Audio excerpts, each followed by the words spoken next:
Hi, I'm Ben. I graduated from Sheldon High School 2004.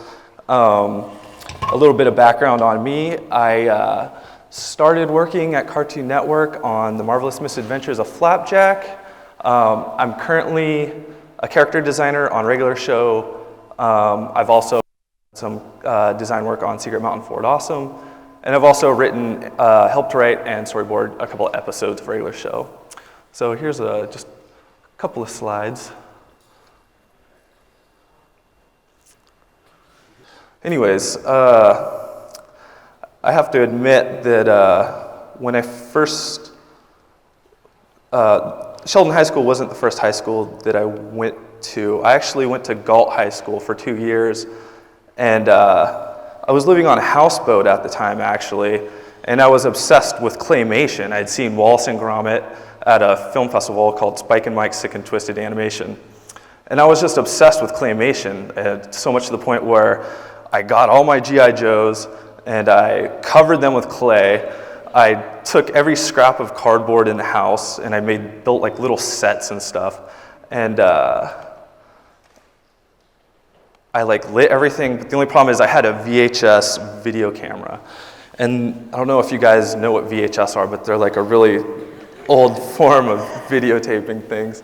And I would set it up and I would do these animations, and I lived on a houseboat, so the only problem was every time like a boat would go by or like a random wake would hit the boat, the camcorder would fall over, or like the set would turn, or like a character would fall over. And so that's when I realized, maybe I should start drawing for animation. And so I started doing a lot more drawing, and I had a sketchbook, and just so happened that a family friend knew Sean Sullivan. He was like, hey, I think you should meet him. And I was like, oh, cool, yeah, that'd be great. So I show up at Sheldon High School, and I meet Sullivan, and I see the studio, and I think back then they had just like a half dozen computers, a few pencil test machines, and I was like, this is amazing. I know you guys have like Cintiqs and stuff now, but this stuff was still pretty cool to me. And so I show him my stuff, and I show him the VCR with my crappy G.I. Joe animations, and I show him my sketchbook, and he's like, oh, this is cool, you know, you're really talented. It'd be great if you could be in the studio somehow. Second. The only problem is the district is full, so it's going to be hard to get a transfer. It's going to be almost impossible. So that brings me to my first lesson in succeeding in animation. First step to succeed in animation: lie about the county you live in to take animation classes. Well, that's not completely true. I don't want you guys to take it out of context. What I really did is, luckily we had a family friend who lived in the district, and I quote unquote rented a room from them. But I pretty much just like couch surfed on their couch for like 2 years while going to Sheldon High School. So after that, I was like a junior in high school, and I came in and I was just like gung-ho, like filmmaking, drawing, you know, anything. We did projects. The coolest part about K9 Studios to me was that it was like a high school like team, but only for like animation and filmmaking. It was really a cool concept to me that you could make a film and compete with other schools. Like, I thought that was really cool.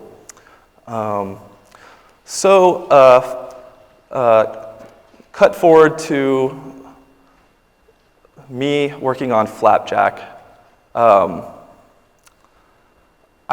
Flapjack was coming to an end, unfortunately, and I had like, I think 2 weeks left.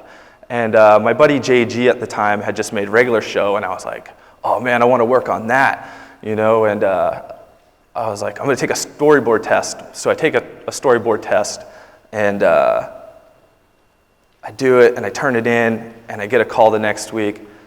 And he's like, dude, I really liked your storyboard test. I was like, really? Cool, awesome. He's like, yeah, do you want to be a character designer? I was like, I didn't know anything about character design at the time. I was like just a storyboard revisionist, and I was like, yeah, sure. And he's like, well, you're gonna have to have an interview with the producer, so you're gonna have to get past her and make sure that you get the okay to do it. I was like, okay, cool, whatever I have to do. So I get a call from the producer, and she's like, hello? I'm like, yeah. Is Ben Adams? Yeah. And she's like, so you want to be a character designer? I was like, yeah. She goes, okay, so have you worked on anything professionally? And I was like, absolutely. When in reality it was absolutely not. She's like, so what projects have you worked on? And I was like, well, I did character designs for Girl Scout Mafia, Blumpkin Twinkle Toes, A Banana Named Whisker Biscuit, all of which, by the way, were my student films at college. And she was like, oh, wonderful, so you've worked on several projects. I was like, yeah. And she's like, cool, so you're okay with doing turnarounds, mouth charts, rim lighting, and everything else, special poses. And I was like, oh, of course. She goes, okay, cool, you start next week. I was like, great. And that brings me to my second step to succeeding in animation. Lie about your abilities. What I really mean by that is just having the confidence to take initiative. Don't be afraid. Like, if you have enough experience under your belt and it's a job that you really want to do, like, don't be afraid to just take the step and just do it. I mean, the worst that can happen is you get a bunch of notes, or, you get fired and you died trying what you want to do. But anyways, it all worked out. But what I'm really here to talk about is character design for television. As you can tell, I went a little crazy with the fonts. So this is just like a little bit of the things that I have to draw on the weekly basis. It could be anything from like a bro unicorn to like a cyber genetic polar bear with a chainsaw hand. Tattooed guys, like weird random stag human hybrid people. What else? Oh yeah, Sega Genesis Masters guy, the hammer. Some crazy mech baby duck dude Voltron thing. Of course, this guy.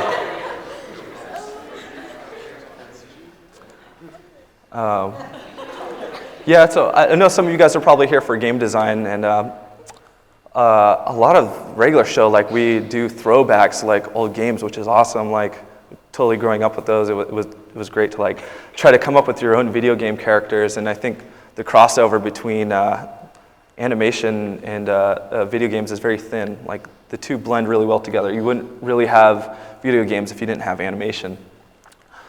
I also got to design Tyler, the Creator. I don't know if anybody knows who that is, but he's like a rapper. David Bowie as Gary. So, I mean, the list through the week can be a variety of different things, and it's important for a character designer to be very versatile and very willing to open themselves up to like drawing just about anything. But I know what you're thinking, but Ben, what if I suck at drawing?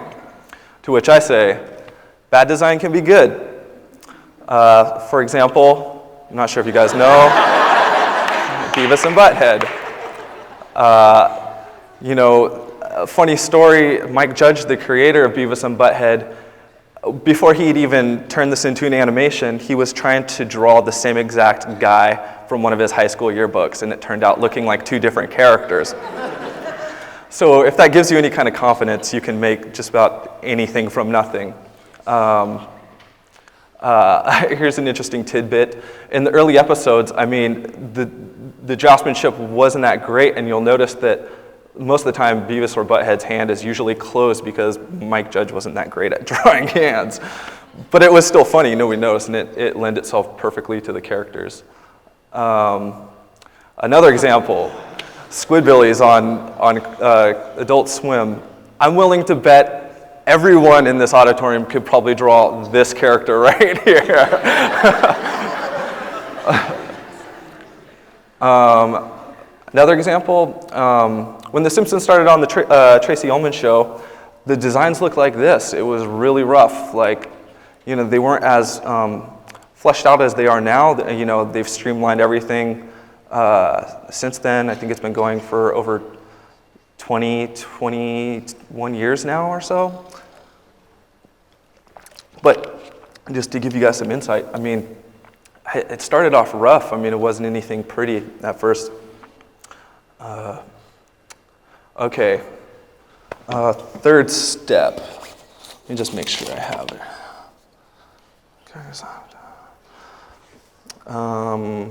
Okay, third step to succeed in animation. Accepting failure, which I do a lot. What I really mean by that is open yourself up to constructive criticism. You know, a lot of times my job, I'll draw something and it will get completely rejected, and the best thing to do is just build off of the notes that you get and just keep pushing forward, grow from your mistakes. There's nothing wrong with taking a shot at something and failing. You know, the worst that can happen is that you get better and that you grow, you know. So I brought some examples of like what kind of stuff I get on the daily basis. So like you'll notice here, I had to draw Rigby as sort of like an 80s character. And you know, I spent all this time drawing him and trying to figure it out, and then I get all these notes, which is, you know, that's something that's normal. Like, you should expect notes.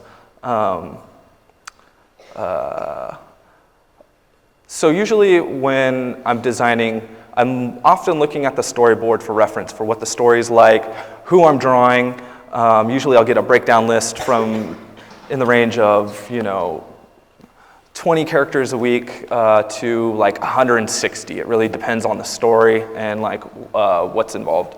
So this is one of the early episodes, and on the list I had to draw this character right here, 221.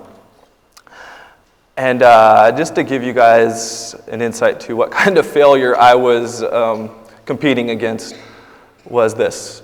I had tried to draw the character 3 times, and it still came back. Look sloppy, not a hobo, less detail. Okay, I have to admit, my heart was a little broken, and I was like, man, maybe I'm not cut out for this. But you know what? I'm still gonna give it a shot. I'm gonna keep going, I'm not gonna let this bring me down. So I went through and I just made the changes, and I worked with the director, and you know, we ended up figuring it out. Also, your notes might not be coming from your director or, you know, anybody you know. It could be coming from the legal staff, standards and practices. So in this case, sometimes you have to change things based on the legal notes that the whole show gets. So in this case, I did all these drawings of Pops from Brain Eraser, where Mordecai sees Pops naked. And the note came back, looks too, quote unquote, flamboyant, please change.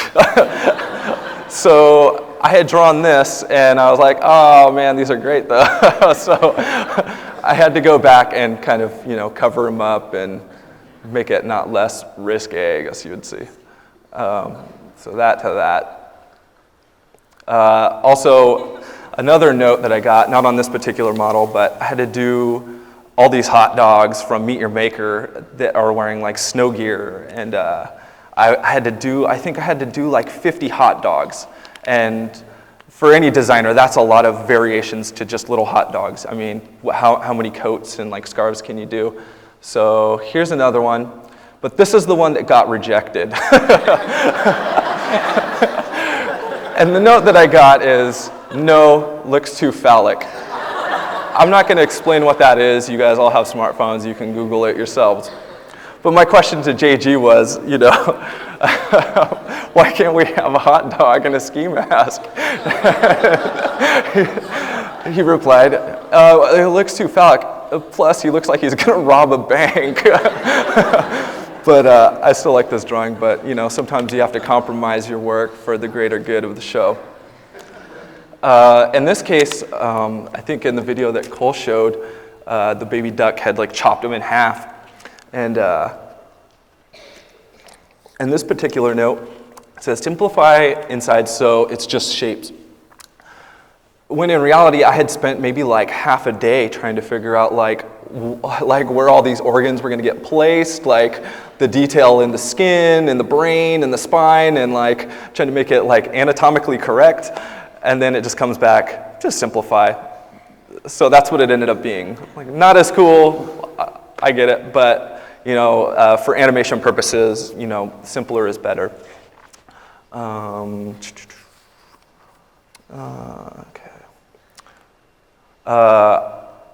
Yeah. So here's another example of standards and practice notes. I worked on this episode called Grave Sites, and throughout the whole episode, Mordecai and Rigby are just like slaying zombies everywhere, cutting off their heads and like lopping off limbs. And then I have to draw a pile of them at the end when they like save the day. And the note comes back, too gory for children. Take out blood and guts. It's like, it's a double standard of, hey, we're gonna kill zombies this entire episode, but we can't show blood. It doesn't make any sense. But those are the kinds of like obstacles you'd be up against, you know, if you're designing for television. I love to show people what I was like at K9, just to give you guys like an idea of like what my artistic abilities was when I was here. And this was an idea that I came up with while I was here called Girl Scout Mafia. And as you can tell, the designs aren't that great. I mean, I don't even know what this is right here. I'm pretty sure this is probably an attempt to draw Robert De Niro with a little girl's body. So, I mean, that's where my head was, and that's where my abilities were as a designer. I just went back and like, you know, tried to design these characters over now that I've been working professionally, just to see how they would turn out. And if it gives you guys any idea of like the growth that could come by taking notes and, you know, taking people's criticism and like turning off, you know, that little voice in your head that says, don't listen to anybody, you know, you can't learn anything from this. This is sort of like what I grew into from that. You know, this is one of the girls, another one. This one. Some more Girl Scouts. So, you know, this from this. And that's all just from opening yourself up and being able to say, oh yeah, you know what?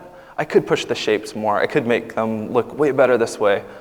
So that's what it turned into. What's a typical work week like for a TV designer?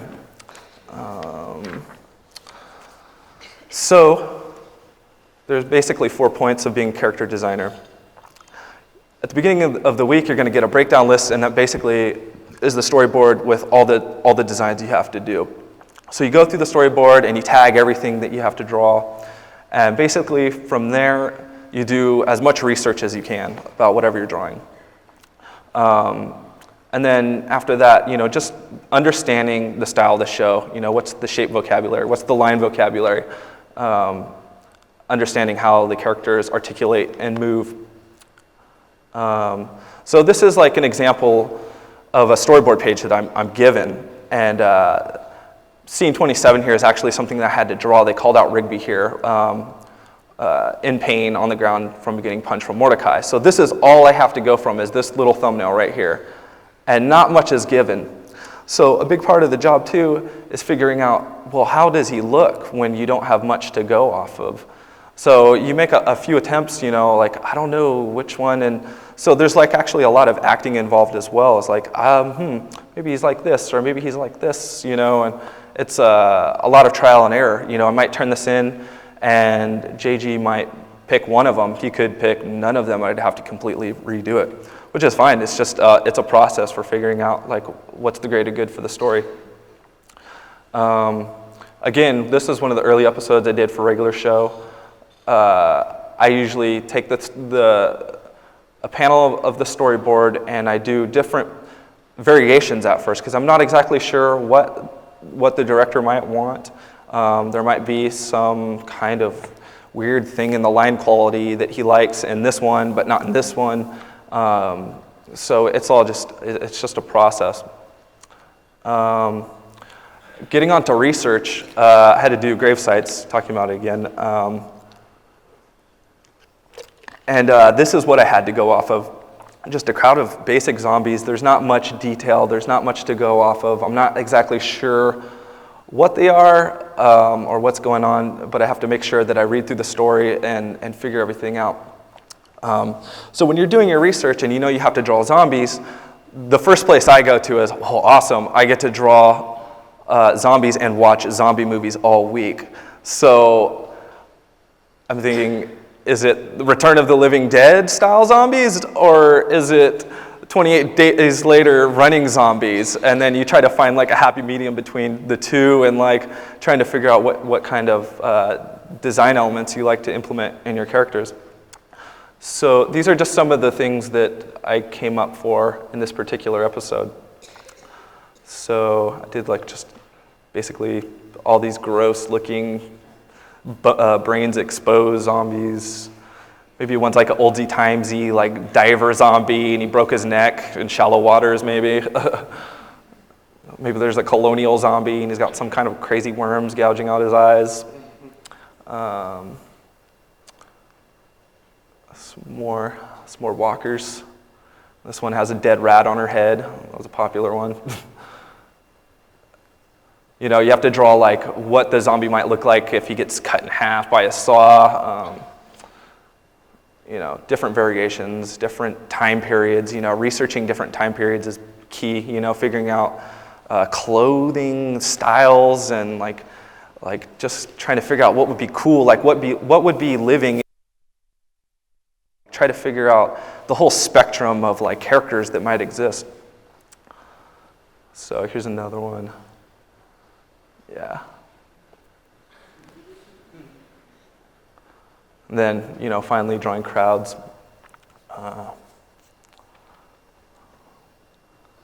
Yeah. Yeah, so if you're not familiar with this character, his name is Muscle Man, and he's basically like a little green troll that swings his shirt around his head and says, "My mom jokes." In the early stages of regular show, he was actually just a background character. He wasn't anything, and just from people putting him in episodes all the time, they're like, "That guy's really funny. We should do something with him." So a lot of times you'll get little sketches or like little glimpses of these characters, and you have to go in and figure out like how they would look. You know, how you can make them more expressive, how you can make their shapes more movable for animation. You know, making it easier for animators to move and articulate. So this is just an example of taking an old character and kind of fleshing him out, updating him, and making him better. There's one, Muscle Man crying in the shower. Sometimes with these designs, like you'll take a shot at it and you never know what the director's going to want. Like in this particular one, you know, I had never imagined that Muscle Man would be like a nipple-less bridge troll guy. So in the original designs where he'd take off his shirt, I was drawing nipples because I just figured like that's anatomically correct, right? Well, it turns out it's a lot funnier to the creator JG if there is no nipples on Muscle Man. So it's like one of those other things that you have to compromise, you know, like something that is obviously correct in real life, but for the sake of funniness in an animated cartoon. Here's another example of, you know, honing it back. When I first started drawing High Five Ghost, I would draw him with 5 fingers because it only makes sense that High Five Ghost has 5 fingers, right? Well, guess what? Turns out, nope, it's not funny enough. So every time I draw High Five Ghost, I'd have to go back and redraw him with just 4 because cartoon logic says that cartoon characters only have 4 fingers for some reason. A lot of the times when you're drawing, when you get a design breakdown, they'll say, draw like evil trees. And so one of the best things you can do is just trying to like play with different shapes and how they play off each other and playing with the contrast, you know, like playing with tall skinny ones with like little bird's nest or like short stumps with axes stuck in their heads, you know. Like the best juices in animation are the parts where you can really play with the shapes and charactering something. A lot of times you'll have to draw like animals or, things of that nature. So, studying animals and wildlife and going to the zoo and drawing is like a really good thing to do because, if you ever have to design it, you won't have any troubles. Here's a design I did for Night Owl, and this is probably, like one of the more simple ways to draw like a giant robot. And that's one of the main things to think about when you're drawing animation is like, how are these shapes going to move and how can I sell it as a robot at the same time? So figuring out shapes that any animator can pick up and look at and say, oh, okay, I can move that easily. That's not going to be a problem. But still making it look like it's a robot and the audience buys that it's a robot. Let's see where I'm at.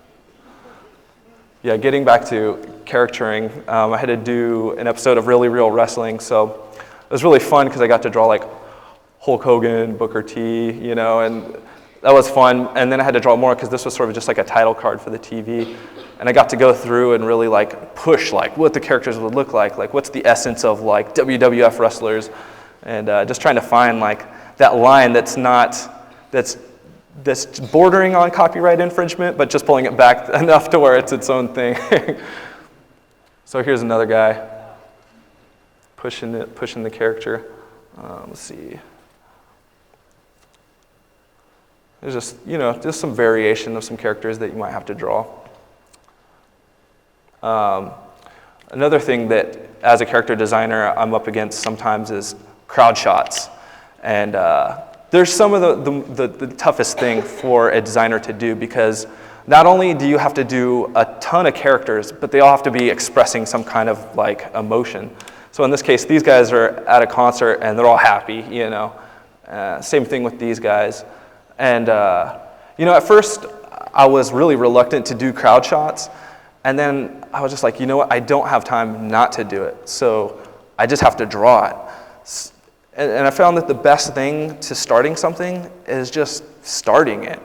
Like you may not think that you can actually do it until you put the pencil down on the paper and you start to thread all the details together. And it's sort of like knitting a blanket. You know it's going to take a time to make this thing. And you just might surprise yourself when you're drawing. You're like, oh wow, I didn't think I had it in me to like bust out a crowd shot and figure out all these details and like all these people. Here's a case where I had to draw like a whole baseball stadium. And so I basically, all the details are up front and then it slowly starts to, get simpler and gradiate out. So just using like, fundamental art skills just to like sort of cheat it, like if I drew every single character, it would take me all month to draw something like this. So, just trying to get lines that sell the audience's eye to what you're trying to convey to them. Plus, this shot was probably only on screen for like a second or two. Another thing is understanding principles of animation while being a character designer. A lot of times you'll have to draw something that actually moves and they send over as key poses to overseas studios. So you'll have to go in and show like what it would look like if it was like, imploding on itself and exploding. So the idea is that, you want to make these things very economical. You want to make them easy for anybody to pick up and say, oh, okay, I understand, I can draw this, And odds are the guys who are animating this stuff is drawing your character more than you are. So it's in your best interest to make it as easy for them so that they don't find you and kill you. Sometimes the line between design departments blends. In this case, I had to do a bunch of backgrounds for this graffiti episode because the backgrounds actually come to life and animate. So this is an example of drawing backgrounds and then taking what's in the background and turning them into characters. Let's see. Oh yeah, getting back to the video game stuff. So these are like the basic things that you'd see like in an old school like video game. Like all these things would be drawn. They would be posed out, and it's animation, and you can you can play with it. It's great. So a lot of the times on regular show, I have to draw like all these old school characters. It's really fun. Here's another example. Doing turns is another big thing for a character designer, figuring out, what they look like from all angles.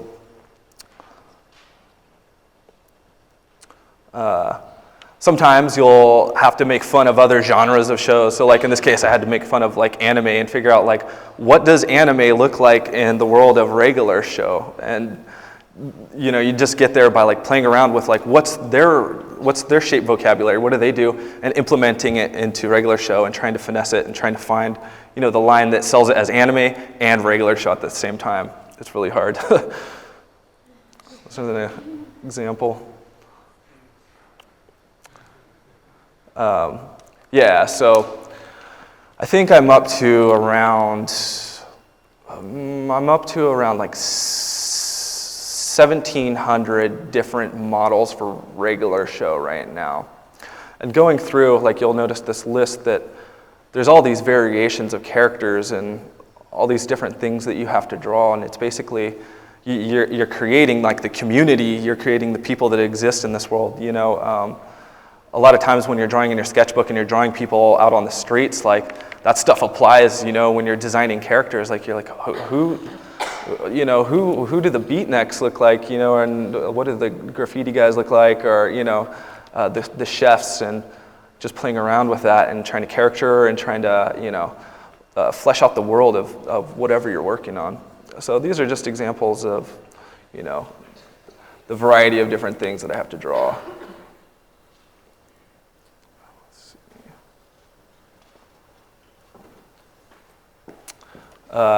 Fourth step to succeed in animation, steal. I don't really mean steal. What I really mean by steal is studying and applying styles, understanding the visual vocabulary. When I was younger, I used to just draw. I drew Spider-Man, I drew Dragon Ball Z, I drew like Archie, and I drew like all these different styles. And I remember at some point I was like, wow, like my integrity as an artist is pretty low. I'm pretty much just a copycat. And for the longest time I was like, I'm not gonna try to copy anything, and I'm just gonna try to create my own thing. And from that, I found out that as a young artist, I became very stagnant in my own style. Like I wasn't growing, I wasn't blossoming from what I was involved in doing. So after I got over that hump, I realized, this stuff is like flashcards. This stuff is like studying literature. You're studying these things as if shapes were words to describe the world around you, and make it interesting and make it to where it's easy to read for people. I don't know if very many people know this, but the writer Hunter S. Thompson actually copied verbatim Ernest Hemingway and F. Scott Fitzgerald, some of their complete works from beginning to end. And what he was trying to do is just find out what it was like to be a great novel writer. And I think the same thing applies to animation and art. Like, there's nothing wrong with studying, how characters on Camp Lazlo look and applying that to your own style, or like looking at Dragon Ball Z and trying to find out like what's so charming about that. I think it all applies as long as you're not stealing the character and using it in your films for yourself. That's the main thing. What it is it's a study. When I say steal, I really mean steal it for the back of your mind so that you can use the same design senses to help you through whatever you're trying to accomplish. So you'll notice that like these shapes are very simple, easy to move, it's just really nice to look at. And the thing is like with animation, I found all of these model sheets online. Like you have like the best resource at your fingertips, which is the internet right now.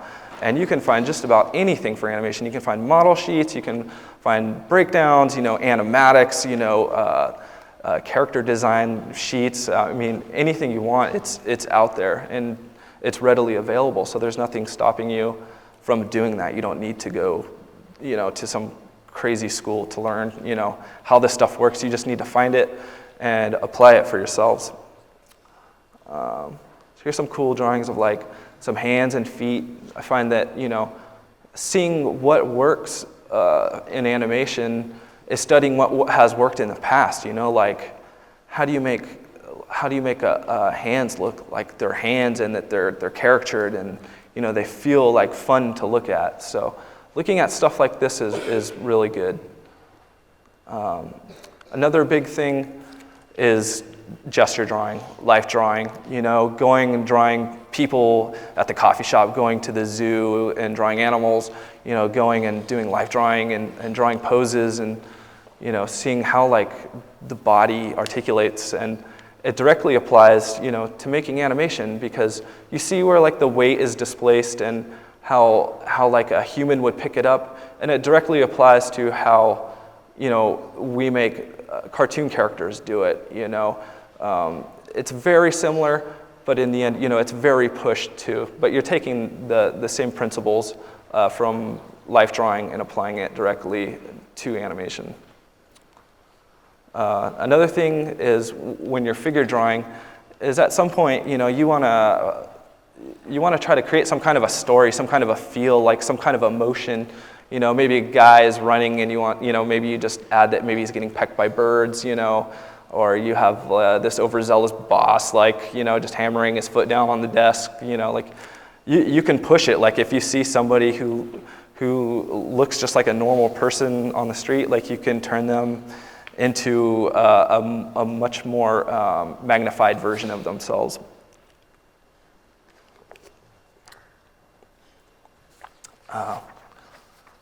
Another thing that I like to touch on is silhouette value. I think this is pretty important for design because sometimes you have to cheat a model. You have to break it to actually make it look like what it is. In this case, Daffy Duck is looking through a magnifying glass, and all the shapes, like his foot, his hat, his pipe, his magnifying glass, it's all pushed to where you're like, when you see this as just a dark image, you're like, oh, okay, that's Daffy Duck, with the magnifying glass. Like, I get it already. Because a lot of times, if you're not doing this and you're doing something that isn't pushed as far as it could be, your eye doesn't really find what kind of storytelling you're trying to tell when you're drawing these things. Here's a good example of SpongeBob. In this case, he's holding a present, and it shows you the different versions of it. Like this point, he's holding it out. This one, he's holding it in. If you saw this as a dark image, which is this, you wouldn't really know that he's holding a present. In this case, you do. You see it out, it's pushed, he's pushed forward. You see his emotion and what he's doing. Same thing with the key. This one is good because you can tell that there's a key in his hand. This one, you're not exactly sure what it is. Okay. That's cool, but how do I turn a character around? Fifth step to succeed in animation, cheat it. You can take the shapes that you've already established in models and use it when you're doing turnarounds. It's really easy. I've made these videos, but first I'll show you an example. Like Piccolo here, you think, how am I going to make this guy look like the same character when I turn him around?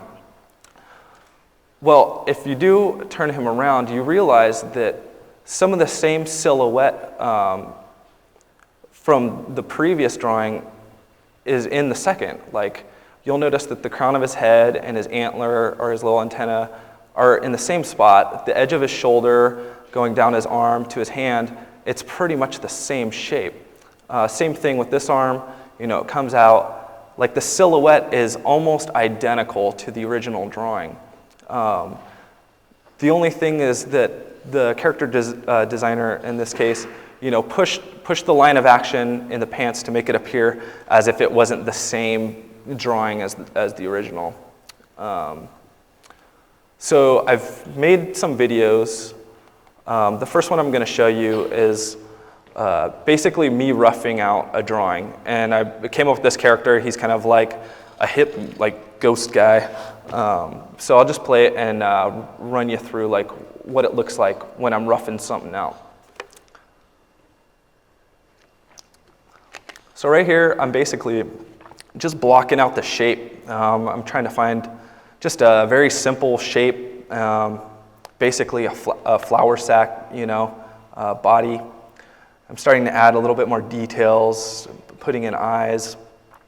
You'll see that I've separated the character. If I'm starting with a 3/4 front, I want to make sure that all the features of the design sort of point in that direction. So when I'm doing this, I'm pretty loose. Like you'll see that my lines are really scratchy. I'm not trying to nail the drawing down in the first try, and I'm roughing it in.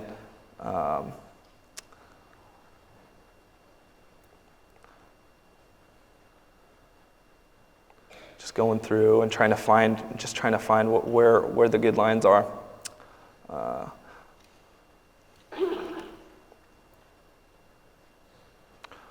So let's speed this up a little bit.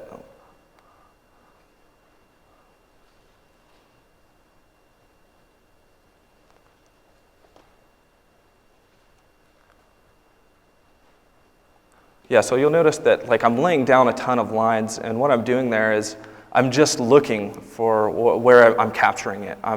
You know, it's very rough. It's trial and error. You know, you're seeing like, oh, what's going to make this look cool?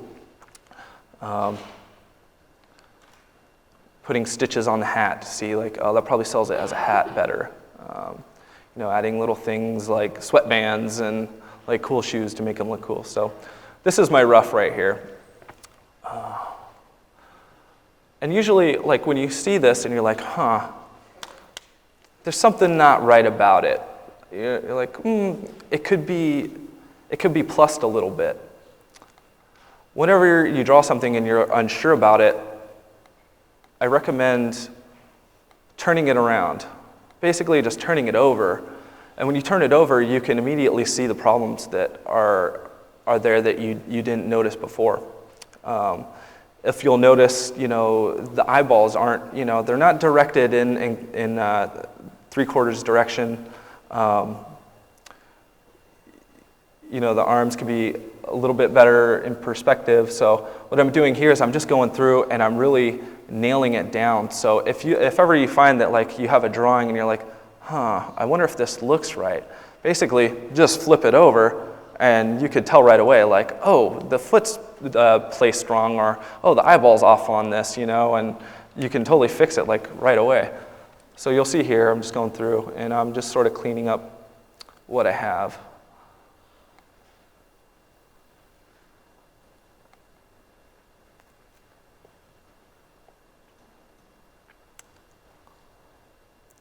So just adding some details. So there's the cleanup version. It looks way different from the original drawing. I think it's much better. Now from there, you're like, how do I turn it? You know, what do I do to take the steps to have animators turn this guy? So basically, what I'm going to show you is piggybacking off of what I was telling you with silhouette, is I'm basically going to take the same exact silhouette as the original drawing. As you see here, I'm just outlining the same thing. And you'll notice that it's like the same thing. You're just changing the features around. You're trying to make it look as if he was pointing in the opposite direction.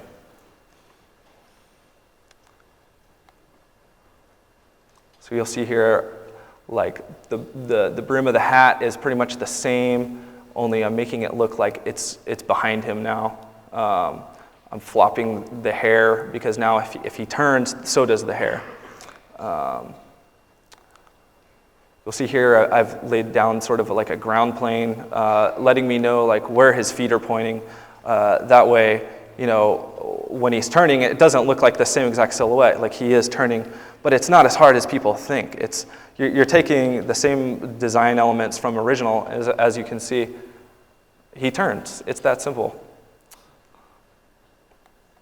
Okay, so let's say you have to take that same design, but you have to do a profile view. And that's easy as well.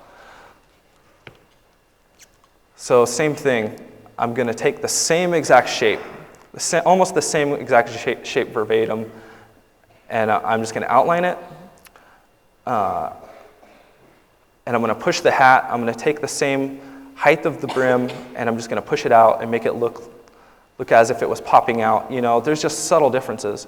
And to get the profile, basically moving it over and placing the leg down in the center of the body, so it looks like he's standing sideways.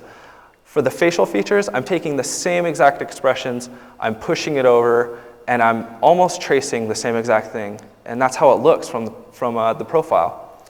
So I'm going in and marking off here where his arm would lay, and just laying it down. And it's not that hard. Like the shape vocabulary is there, and you'll see it once I place all the drawings down here, fixing the rough lines. So there it is. He turns. And I didn't have to use a grid. I didn't have to use a computer program. I just used what was already there. And as you can tell, you have the 3/4 front, the profile, and the back. It's that easy. So a lot of times when you have the daunting thought of, oh man, I don't know how I'm going to make this character turn. You know, like as you can see, you have the front, the side, the profile, 3/4 rear, and the back. And it all works. You know, if you handed this to some animator, they could probably take it and run with it, you know, really easy. Next step, I just want to talk about the importance of having a sketchbook. I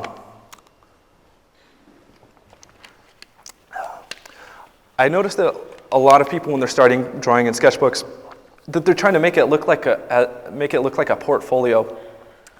And I think that's the wrong place for a sketchbook. I think a sketchbook is supposed to be gritty, it's supposed to be dirty, it's supposed to be like just raw, like it's a place for you to make mistakes. Like when you see my sketchbooks, it's gonna be littered with sticky notes and like random drawings that are just like taped in and like, you know, just rough ideas, you know, like I'm not trying to nail anything down in a sketchbook. You think of an idea like what would robots look like if they were made completely out of, you know, like camera equipment,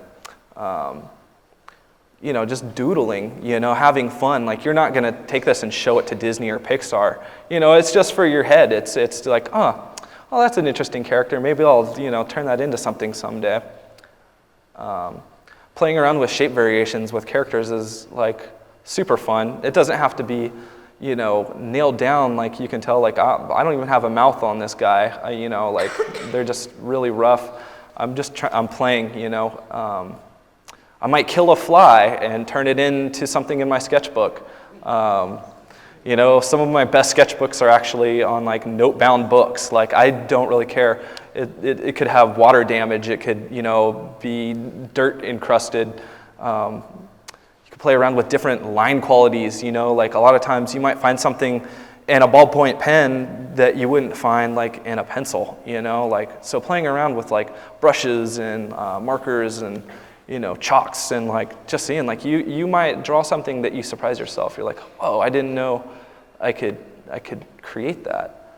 I actually have like complete sketchbooks full of just animals, just exploring one animal. Like I have a whole sketchbook dedicated to hamsters and like how many different things I could come up with hamsters, like one blowing bubble gum, you know, what would their hamster cage look like if it turned into a mech warrior? You know, what would like a punk rock one look like? What would one look like if he was surfing in a hamster ball? You know, just different crazy things. Like, this isn't like a pretty design here. Like you see it and you're like, oh, I mean, that's a T-Rex. And like, that's all I'm really trying to do. I'm just trying to express a feeling or a mood, you know. And I'm not trying to like, you know, nail anything down or turn anything into a big studio with this stuff. It's just all for your brain. If you'll notice, this is like an early sketch of Harley from Batman, the animated series. And this is what they had in mind for her before, you know, like this was the rough sketch. They wrote down a bunch of ideas, you know, like what she might look like if she was afraid, you know, different poses. And this is what she turned into. So it's a process. It's, you know, you might start off with something rough like this in your sketchbook and be like, man, this is really horrible, this is really bad. But if you keep working it and you keep trying to nail it down, you know, you can eventually have something like this. Another good story about sketchbooks is I recently got hit up by Nickelodeon, and they called me and they were like, hey, we were wondering if you had any ideas to pitch for shorts. It'd be cool if you come in if you have any ideas. Do you have any? And you guys all know me, I'm pretty good at lying at this point. So I was like, yeah, absolutely. When in reality, no, I don't have anything. So I hang up the phone. I have like 2 weeks to put together a pitch for Nickelodeon. And I immediately just start digging through all my sketchbooks. I'm trying to find anything and everything that might be interesting, like what character could be cool. And so I go through my sketchbooks and, you know, I find this character, I'm like, huh, he's kind of interesting, he's kind of cool. I go to another page and I see this pterodactyl with glasses. I'm like, huh, that's interesting. Maybe I'll take those drawings and I'll try to write something about them. So in the meantime, I'm putting together a pitch. I have these two characters now. I'm fleshing them out. At the same time, I have an idea that I really want to do and that I've been working on for years. And I would love for this project to get off the ground. So I go in and I have two ideas and I pitch it to Nickelodeon and they're like, cool, great, you got some great ideas. Well, we'll give you a call sometime. A week later, I get a call and they're like, hey, you know that idea with the pterodactyl and that little hairy, fuzzy, gloopy guy? Yeah, we like that idea. And so I was like, whoa, I just put that together in 2 weeks, and I've been working on this other idea for like years and years and years. And now I have to make it, and I have no idea what I'm doing, but that's like half the fun of doing it. So I just completed a short with Nickelodeon called Odyssey Squad, and this is what it turned out to look like. So when you're drawing in your sketchbooks, it could go from something like this and this, and you could turn it into something that looks like tangible and exciting and fun. Let's see. Yeah, so here's some of the backgrounds that I've been working on for it. You know, I'm trying to like put in the same like mood of the characters that I enjoy to draw into the worlds. You know, if they're skateboarding, what does their skate park look like? You know, you'll see that like the bowls are made out of like hip bones of like Tyrannosaurus rexes, and you can call it the La Brea Gnar pits because it's cool. A lot of the things are made out of like bones and dirt and stuff. You know, a lot of my sketchbooks, my characters are weird, they're quirky, they're like things put together, and like if you create a show that has like these weird like creatures, like you can throw in characters like this and like this and make something really fun.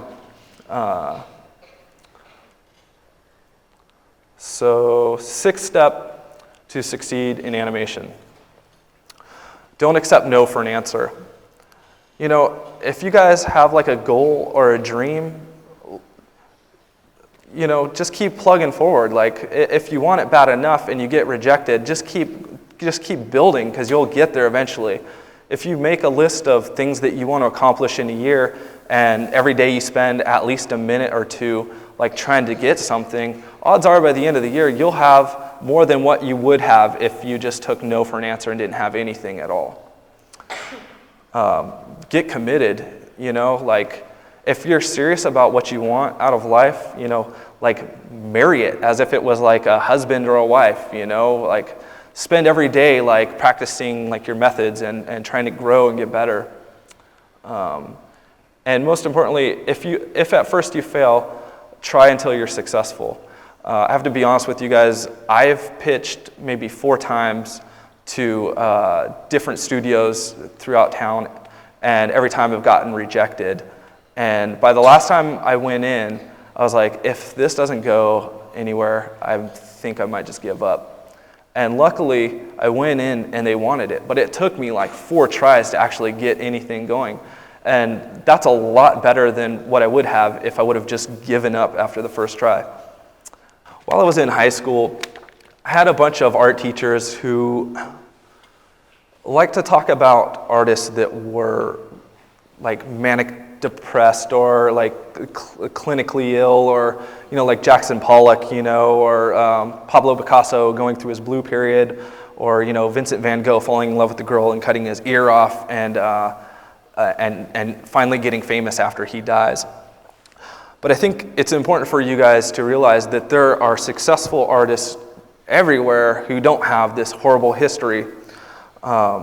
Being an artist isn't like that. It's not like you're depressed and you're gonna die before you do what you can. And I think one of the good people to look at is Steven Hillenburg. And I'm just gonna throw some numbers at you guys real quick. In 2009, SpongeBob averaged $8 billion in merchandising and licensing. Let's pretend he has a contract that only allows him 1% of all those earnings. I don't know if that is his contract, but let's just say hypothetically that it's 1%. We have $8 billion, times 1%. At the end of the year, Steven Hillenburg is worth $80 million. A recent consumer report revealed that SpongeBob earns an average of $6 billion yearly. So after 13 years, you can imagine how happy Steven Hillenburg is. I know some of you guys are here for games, and like I said before, I think they all blend, the animation and gaming blend pretty naturally.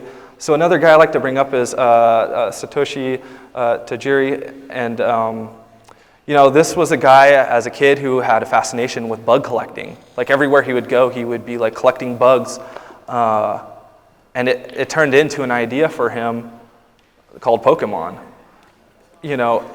And I have to say, as a character designer, I have to give it up for this idea. Like, at first it was 150, I think, and now, you can see it's just like, looks like it ranges in the thousands. Like, I can't even believe how huge this world is. 700, and it's coming up on 700. Oh, is that what it is? Yeah, as a fifth generation, sixth generation about to come up at like 100, 200 more. That's pretty impressive. I think as a character designer, too, they're taking characters of what they would look like when they're young, what they would look like if they were middle-aged, and what they would look like if they were older. And as a character designer, that's a really cool way to explore ideas for characters. You can read so many different versions of Batman, when he was young, when he was middle-aged, when he's old. Like, all of that exists, and it's great, it's juicy, it's fun. And the great idea about this is that you got to catch them all, right? So how many did you say there were? 700? 693 right now. 693. Got to catch them all.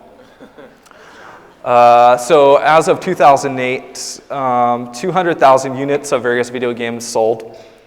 14 billion cards sold worldwide. 13 Pokemon movies made. 680 million in Japan. It made $500 million in US. Overall net worth of Pokemon, $24 billion, making Satoshi's net worth $7.8 billion. The 149th richest person in the world. So if that gives you guys any insight of what the possibilities are of taking these really simple ideas in your sketchbook, or a hobby that you might have as a kid, and pushing it, and seeing where it can go, there's no telling. If you're positive and you work towards your goals, you can be like Hillenburg or Satoshi, but if you're negative, you could end up depressed and alone like Vincent van Gogh. It's really up to you what you want to do. But that's all I've prepared for you guys, so I hope it was enjoyable. And